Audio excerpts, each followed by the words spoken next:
Assalamualaikum warahmatullahi wabarakatuh. Bagaimana kabarnya anak-anak kelas 11 IPS? Semoga kalian semua selalu sehat dan dalam lindungan Allah. Sebelum kita mulai pembelajaran hari ini, mari kita buka dengan bacaan basmalah. Bismillahirrahmanirrahim. Semoga apa yang kita pelajari hari ini dapat bermanfaat untuk kita semua. Amin ya robbal alamin. Hari ini kita akan membahas mengenai AMDAL dan pemanfaatan sumber daya alam. Kita bahas dulu mengenai AMDAL. Apa sih itu AMDAL? Jadi AMDAL ini merupakan analisis mengenai dampak lingkungan. Jadi sebuah kajian mengenai dampak besar dan penting suatu usaha atau kegiatan yang direncanakan pada lingkungan hidup yang diperlukan bagi proses pengambilan keputusan. Itu yang dimaksud dengan AMDAL. Tujuan dari AMDAL itu sendiri yaitu sebagai alat pengelolaan lingkungan hidup untuk menghindari dampak, meminimalisasi dampak, dan melakukan mitigasi atau kompensasi dampak terhadap lingkungan hidup. Ada beberapa fungsi AMDAL. Yang pertama yaitu memberi masukan dalam pengambilan keputusan. Ini berlaku bagi pemerintah ya. Jadi pemerintah itu sebagai pengendali dan juga pengambil keputusan. Sebelum pembangunan suatu proyek itu dilaksanakan, pemerintah itu wajib mengadakan studi penyajian informasi lingkungan atau yang dikenal dengan PIL. Kenapa pemerintah wajib mengadakan PIL? Karena untuk memutuskan apakah suatu proyek yang diusulkan ini memerlukan AMDAL atau tidak. Dilihat dari mananya? Dilihat dari banyaknya dampak negatif yang ditimbulkan. Jika proyek itu cenderung menimbulkan dampak negatif, otomatis proyek tersebut itu harus melakukan AMDAL. Sebaliknya, jika tidak seberapa menimbulkan dampak negatif, otomatis proyek tersebut itu tidak memerlukan AMDAL, sehingga proyek itu dapat dibangun. Fungsi AMDAL yang kedua yaitu memberi pedoman upaya pencegahan, pengendalian, dan pemantauan dampak terhadap lingkungan hidup. Untuk dapat merencanakan pengendalian dampak negatif terhadap lingkungan, otomatis kita tuh kan harus tahu terlebih dahulu mengenai dampak-dampak negatif apa yang akan terjadi pada suatu saat nanti.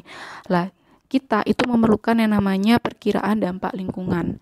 Perkiraan dampak lingkungan itu sendiri ini merupakan proses dari AMDAL. Jadi melalui AMDAL kita bisa tahu atau memperkirakan dampak-dampak negatif apa yang akan terjadi pada suatu saat nanti jika proyek ini itu dilaksanakan.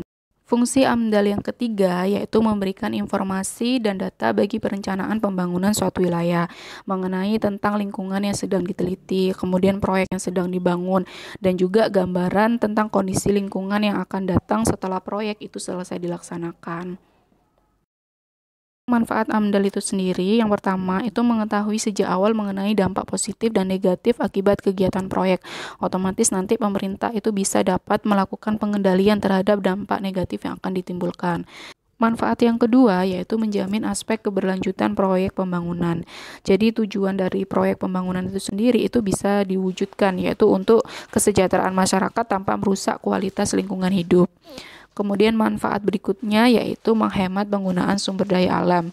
Dan yang terakhir yaitu kemudahan dalam memperoleh kredit bank. Kita lanjutkan mengenai pemanfaatan sumber daya alam dengan prinsip pembangunan berkelanjutan. Jadi kita itu boleh menggunakan dan juga mengolah sumber daya alam, tapi tetap dengan cara bijaksana dalam pembangunan. Karena apa? Karena agar tercipta yang namanya berkesinambungan dan juga berkelanjutan. Itu tidak lain juga untuk lingkungan itu sendiri dan juga generasi yang akan datang. Jadi lingkungan itu bisa tetap terjaga kualitasnya. Terus generasi masa yang akan datang itu bisa tetap terjamin mutu dan juga kesejahteraan hidupnya.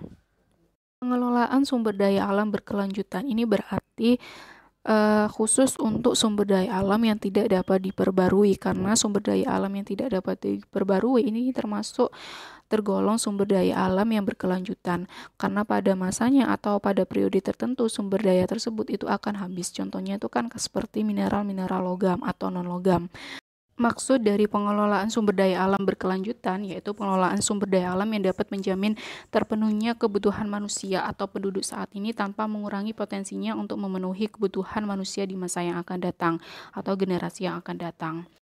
Berikutnya yaitu pemanfaatan sumber daya alam secara ekofisiensi.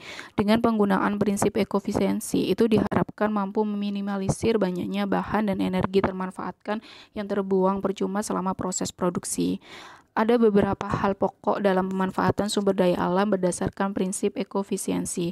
Yang pertama yaitu diupayakan dapat menghemat sumber daya alam yang digunakan. Kemudian menggunakan semua sumber daya alam yang dihasilkan dalam proses energi atau industri. Proses penambangan sumber daya alam tidak menimbulkan yang namanya kerusakan lingkungan.